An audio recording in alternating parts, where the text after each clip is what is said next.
You log into the game, you wanna do Reaper challenge, but the first thing you see is cast on Ravenloft with no revives as extra flavor.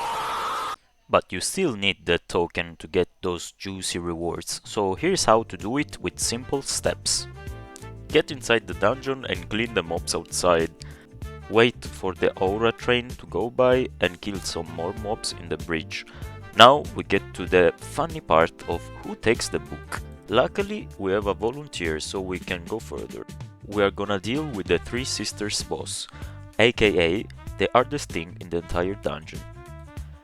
As soon as you enter the arena, be sure that the tank gets the aggro on the first sisters and pulls it away from the two ghosts. As you can see, they are tethered by a red line that makes the boss immortal, so as long as this tether is broken, be sure to do as much damage as possible until she does this scream and pulls all the people away.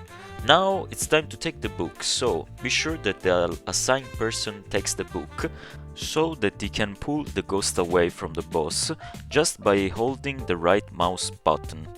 She is not more immortal, but as you can see I have a funny red chains on me that reflects all the damage the boss takes. But as long as you have a decent healer, it should be no problem. Now that you killed her, a portal appears and you have to destroy it as soon as possible, otherwise it's a wipe. You have to deal with the second sister. Now basically it's the same thing as before, so the book holder must pull away the ghost from the boss and the rest of the group must kill her, but we have to deal with one new mechanic now, the bats. This is a huge damage over time attack, so you either group up and the healer must out heal the damage, or you have to go near a light, but from experience I can say that it's best to have the healer out heal the damage because sometimes you don't have the time to go near a light. So we killed the second sister, another portal appears, you repeat the same thing and now you have to deal with the last sister. Basically same mechanics as before, you killed her and it's GG.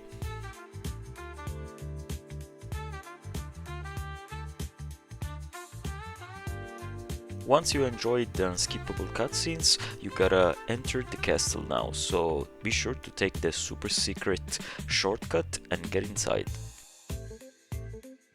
Once inside, kill some more mobs until you face the executioner mob, and we also had a guest.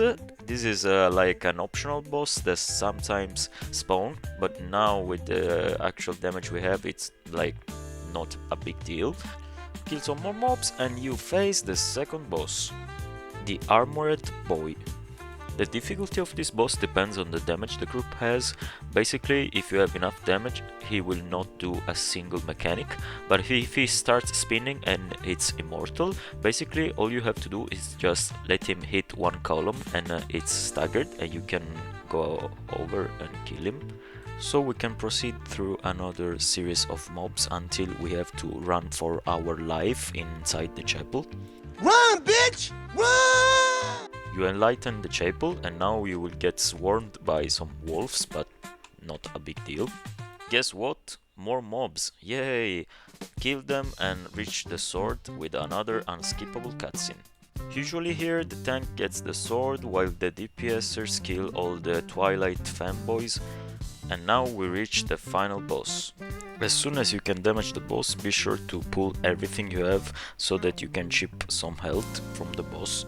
Once the boss disappears, make sure that you stick with your group outside the arena, stick to a corner and be ready because the boss will appear suddenly and grab one of your members.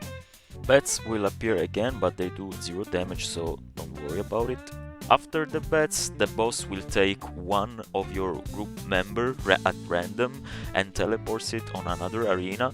If you are on the same arena with your other group members, you just have to kill all the clones and the other person will spawn. Once the group is reunited, the boss will appear again, you just damage him and the same process repeats again 3 times. So the boss will grab someone, fake bats and then the same mechanics. This time I was the chosen one, so I got teleported on the other arena. You will have some clones of your party, but they deal very little damage, so you just need to wait for the other members to kill the clones and you will respawn back. After you do this 3 times, a bread sign will appear on the floor, and now it's the moment of truth. Now the sword holder must raise the shield when the sword will say raise me to the heaven. So you have to use the daily while using the sword. If you don't pop the shield, the whole group will wipe and you have to repeat the same thing over and over. So hopefully the sword holder raised the shield during the whole phase and everyone is alive. So basically it's GG and you completed the Hardest Reaper challenge. Thank you for watching and we'll see you in the next video.